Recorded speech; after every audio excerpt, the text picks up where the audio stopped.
பொருளாதார ரீதியான நேர்மறையான கண்ணோட்டம் இருந்த போதிலும் அடுத்த பொதுத் தேர்தல் விரைவில் நடத்தப்படாது என்று பிரதமர் டதஸ்ரீ அன்வார் இப்ராஹிம் தெரிவித்துள்ளார்.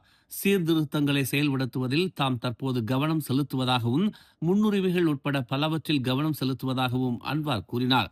அடுத்த பொதுத் தேர்தல் இன்னும் வெகு தொலைவில் உள்ளது. சீர்திருத்தங்களை தொடர்ந்து செயல்படுத்துவதிலும் மக்கள் எதிர்கொள்ளும் பிரச்சனைகளை தீர்ப்பதிலும் தாம் கவனம் செலுத்துவதாக அன்வார் குறிப்பிட்டார். சிறந்த பொருளாதார குறிகாட்டிகள் மற்றும் ரிங்கிட்டை வலுப்படுத்துவதை கருத்தில் கொண்டு பொது தேர்தலுக்கு அழைப்பு விடுப்பீர்களா என்று அன்வாரிடம் கேட்கப்பட்டதற்கு அவர் இதனை தெரிவித்தார். மத்திய அரசாங்கத்திற்கான தற்போதைய பதவிக்காலம் டிசம்பர் 2027 முடிவடைகிறது. அதன் பிறகு 60 நாட்களுக்குள் பொது தேர்தல் நடத்தப்பட வேண்டும். இந்நிலையில் நிதி அமைச்சராகவும் இருக்கும் அன்வார் எதிர்காலத்தில் மலேசியாவிற்கு சிறந்த வாய்ப்புகளை வழங்க முடியும் என்று உறுதி அளித்தார்.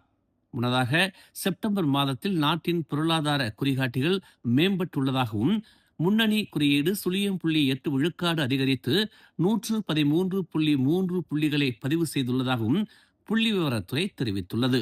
கடந்த ஆண்டு இது 112.4 புள்ளிகளாக இருந்தது குறிப்பிடத்தக்கது. மேலும் செய்திகளை தெரிந்து கொள்ள தமிழ் மலர் இணையதளம், தமிழ் மலர் செயலி மற்றும் மலர் டிவி யூடியூப் சேனலை வலம் வாருங்கள். எங்களோடு இணைந்திருக்க மலர் டிவியை பதிவு செய்து கொள்ளுங்கள். உறவுகள் மகிழ்ந்திட விருப்பம் மற்றும் பகிர்வு சேவையை சொடுக்கிடுங்கள்.